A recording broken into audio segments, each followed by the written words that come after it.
Asdiqa, salam alaikum, bonjour ou bonsoir les amis, j'espère que vous allez bien partout où vous vous trouvez.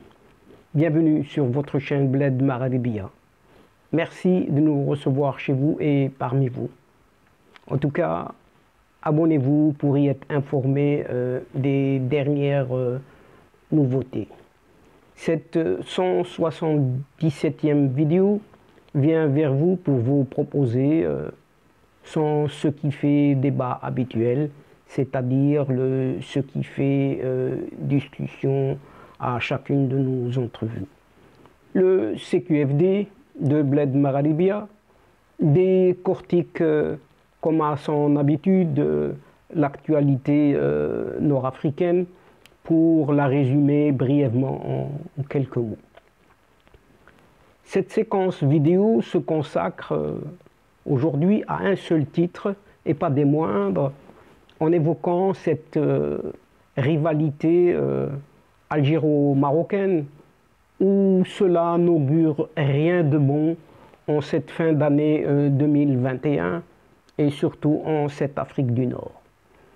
La toute dernière nouvelle est que la Russie fait volte-face pour préserver ses propres intérêts, bien évidemment, et tourne le dos au Maroc en se rangeant derrière l'Algérie, pour ne pas dire avec le Polisario, alors que le Maroc fait en sorte que cela se produise ou se reproduise.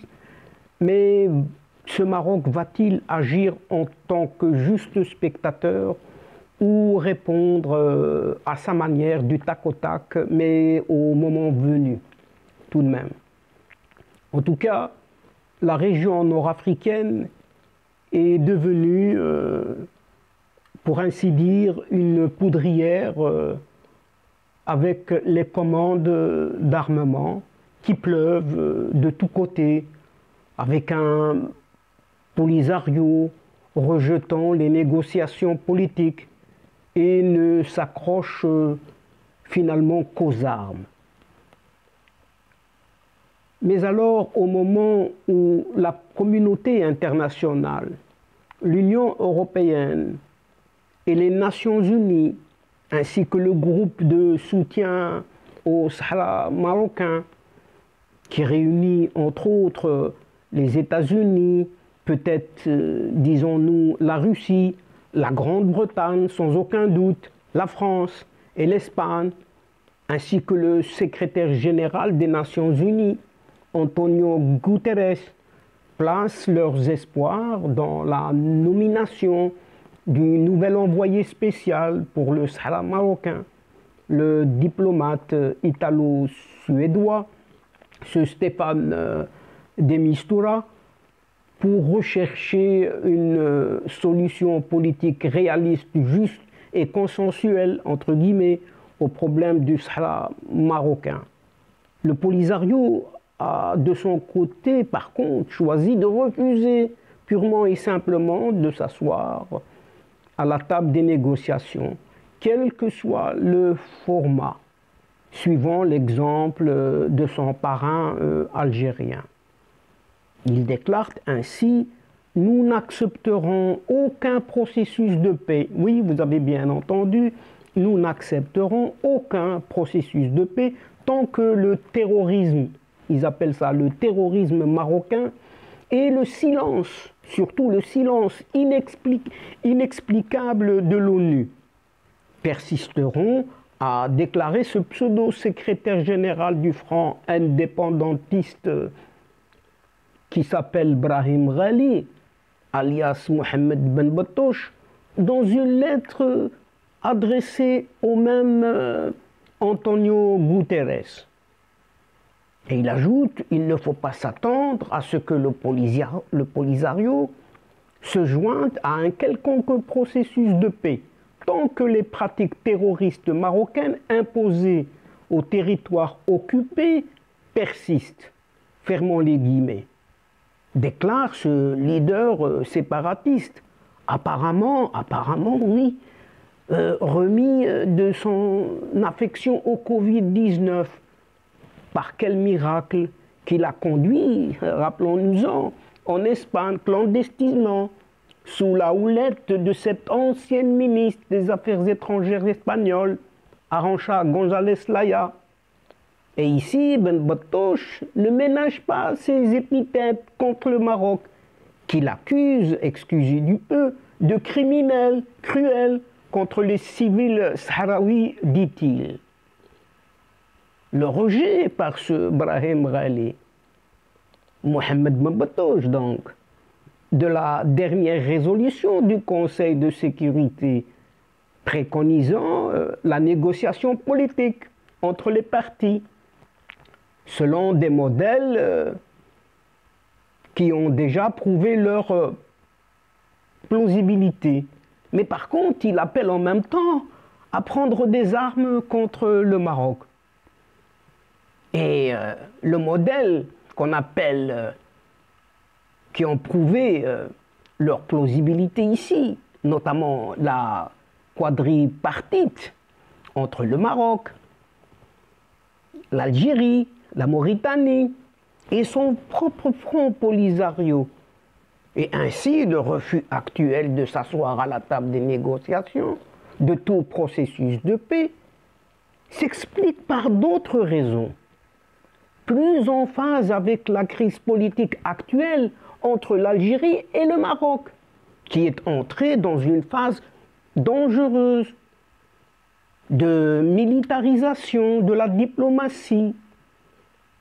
Et en ce qui concerne le Sahara marocain proprement dit, le ministre russe des Affaires étrangères, ce Sergueï Lavrov, a appelé à la reprise des négociations directes entre le Maroc et le Front Polisario, dès que possible, pour trouver des solutions consensuelles à la question du Sahara marocain, sans évoquer que cette Algérie qu'il défend bec et ongle, cette Algérie est tout de même partie prenante et placée en première ligne normalement dans ces négociations. Et dans une interview à la chaîne de télévision égyptienne, TEN, ce chef de la diplomatie russe a déclaré que la crise du Sahara marocain doit être réglée comme toute autre crise sur la base des résolutions du Conseil de sécurité de l'ONU.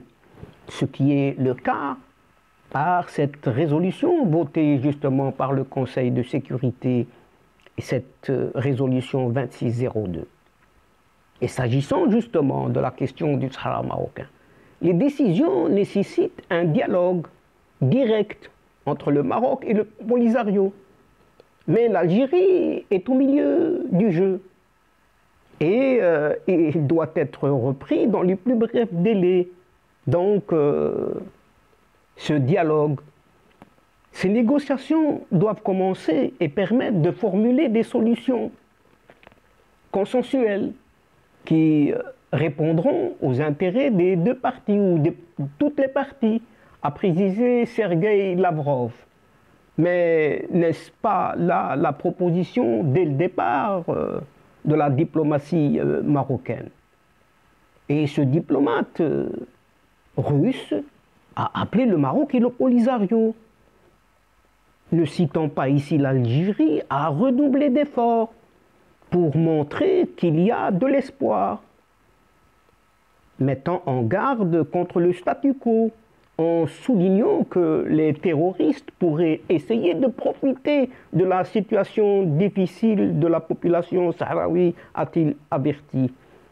Mais il oublie d'évoquer qu'un certain terrorisme est dégagé par la menace des armes d'une de ces parties bien connues, ce Polisario parrainé de tous côtés par la junte militaire algérienne. Et Sergueï Lavrov s'est déclaré préoccupé par l'abandon de l'accord de cessez-le-feu entre les deux parties.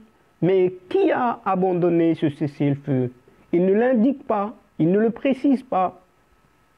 indiquant qu'au vu des risques d'escalade dans cette partie de l'Afrique du Nord, tous les pays influents devraient appeler toutes les parties à faire preuve de retenue et à insister sur des méthodes de règlement politique et diplomatique. Ah, voilà enfin ici quelques paroles sages. Et début décembre, le chef de la diplomatie russe s'est entretenu avec l'envoyé personnel du secrétaire général de l'ONU pour le Sahara marocain, Stéphane de Mistura, dans le cadre des consultations menées par le nouvel envoyé onusien.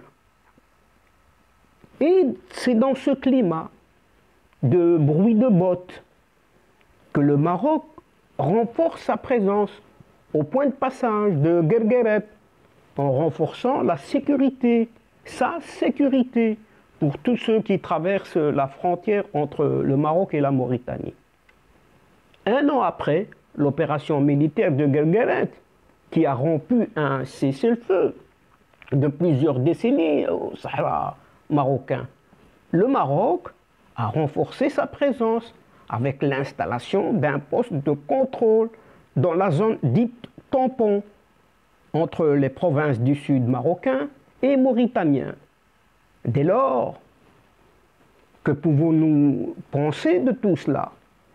Ce ne sont que des armes tristes, oui, des armes tristes, ou sinon que des mots tirés ici et là en l'air seulement.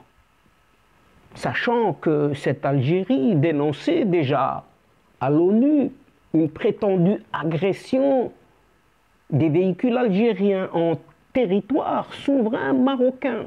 La communauté internationale s'interrogeait sur la présence de ces engins dans une zone placée sous surveillance et protection des phares, ces forces armées royales. La junte militaire algérienne qui avait échoué dans le passage d'El Guergueret, justement, avec les troupes du Polisario, l'aide des troupes du Polisario, ou disons l'inverse, a donc inventé un autre scénario théâtral comme ingrédient supplémentaire pour menacer la paix dans la région, dans cette région, éviter le dialogue et ainsi retarder sa propre implosion très prochainement. En effet, cette Algérie-là aurait orchestré l'histoire des camions et aurait ensuite ordonné à sa presse de crier au loup en entretenant ce discours de haine contre le Maroc. Et ce n'est pas la première fois. Et en créant une atmosphère d'avant-guerre pour détourner l'attention du public, son public, des preuves de son échec complet sur la question du Sahara marocain.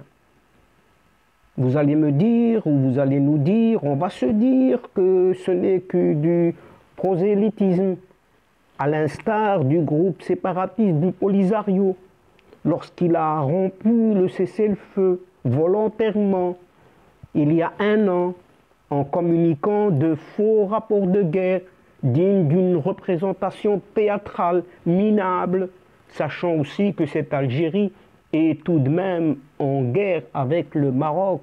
Ça ne date pas d'aujourd'hui ou d'hier, mais depuis 1975, si ce n'est pas plus. Ne l'oublions pas au travers de ces batailles. D'autres batailles, d'autres dates également, appelées Amgala 1, Amgala 2, qui ont été historiques en raison de la participation directe de cette même armée algérienne aux deux batailles. Des batailles avec des défaites cuisantes et de nombreux otages, parmi lesquels, juste pour rappel, l'actuel chef militaire algérien, un certain vieux dégoulinant, pour ne pas dire encore puant, ce Saïd Chengriha, qui doit sans nul doute s'en souvenir si sa mémoire ne lui fait pas défaut, et qui est également responsable du cataclysme que son pays subit aujourd'hui, en raison, entre autres, de son attitude personnelle complexée et revancharde. Oui, revancharde, un revanchisme malsain hérité de ses prédécesseurs, eux aussi vaincus lors de cette fameuse guerre des sables durant un certain mois d'octobre 1963. Et on pourrait qualifier cela de bonnet blanc et blanc bonnet, car cette Algérie n'est autre que le Polisario qu'elle a créé, et le Polisario n'est autre que cette Algérie qui est à la fois actrice, mais surtout instigatrice du pseudo-conflit dans les provinces du sud du royaume marocain.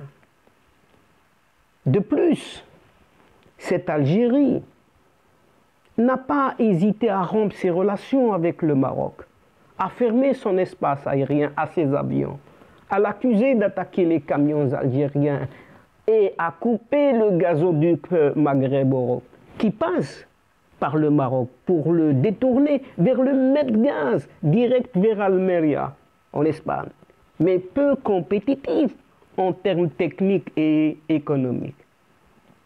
Une décision complètement absurde, irrationnelle, qui s'ajoute à une accumulation d'absurdités, pour ne pas dire de débilité, dans le but d'influencer la politique étrangère de l'Espagne vis-à-vis du Maghreb en gérant le robinet de gaz au prix de sa guise. Une réduction sans conséquence majeure pour le Maroc. Un pays quasi autosuffisant est considéré comme le leader africain en matière d'énergie verte selon le MIT Technology Review. Et c'est comme cela que cette dictature militaire algérienne a perdu la bataille diplomatique au profit du royaume du Maroc, qui, dans un effort reconnu par la communauté internationale et que le Conseil de sécurité des Nations Unies lui-même vient de cautionner en adoptant la seule solution politique proposée par le Maroc, qui est l'autonomie des provinces du Sud sous la souveraineté marocaine, bien évidemment. Aussi, le refus de s'asseoir autour des tables rondes confirme amplement leur défaite et pose de graves problèmes à ces caporaux, ces paramilitaires du Polisario et la continuité de ce régime algérien, on ne sait finalement jusqu'où et vers où. Et d'autre part, cette junte militaire, présidée par ce pion Saïd Chengriha, dont les jours pourraient être comptés face au mécontentement des militaires eux-mêmes, puisque cette armée souffre de graves dissensions internes et de désertion, sans réelle expérience de la guerre et avec la communauté internationale complètement et totalement contre elle. C'est dans ce contexte que l'Algérie a tous les ingrédients nécessaires pour perdre une hypothétique guerre avec le Maroc, car une implosion militaire est bien plus probable qu'une guerre ouverte avec son voisin qui ne souhaite rien d'autre que le bon voisinage, la paix et la prospérité. Une guerre en Afrique du Nord, oui, une guerre en Afrique du Nord est donc hors de question, car elle signifierait la fin du totalitarisme algérien, que les caporaux en place ne sont pas prêts à perdre, et par conséquent, le dialogue, oui, parrainé par l'ONU, serait donc une solution négociée sans perdant ni gagnant. Et il n'y aurait que des win-win, gagnant-gagnant. Il est temps pour les vieux caporaux algériens de réfléchir et de bien réfléchir à leurs échecs continus au cours de ces 46 dernières années et d'assumer leur manque de responsabilité politique pour avoir failli au projet national, pour avoir échoué dans leur tentative d'accéder à l'Atlantique en utilisant leur Polisario comme cheval de Troie, pour avoir aussi et surtout ralenti le développement de l'Union du Maghreb et pour avoir transformé un pays riche en un pays pauvre au bord même du précipice. Et cette précaire Algérie ne semble pas assumer la gravité de ces décisions qui touchent sa propre population, avec tous les risques qu'elle représente pour la région méditerranéenne, sachant qu'elle n'obtiendra aucune concession en ce qui concerne les provinces du sud marocain, dont la marocanité est plus que reconnue internationalement. Et donc, chers amis, c'est ici que prend fin la séquence d'aujourd'hui en prenant congé de vous, mais nous espérons vous retrouver très bientôt avec grand plaisir. Merci pour votre participation, mais n'oubliez pas d'aider votre chaîne en vous y abonnant afin d'être informé, mais surtout en partageant autour de vous les séquences vidéo. Pour ma part, il ne me reste plus qu'à vous dire au revoir les amis. Al-Asdiqa, salamu alaikum wa rahmatullahi wa barakatuh. À la prochaine fois et à bientôt. Ila liqa fi hissa ukhra, inshallah, ma'a salama.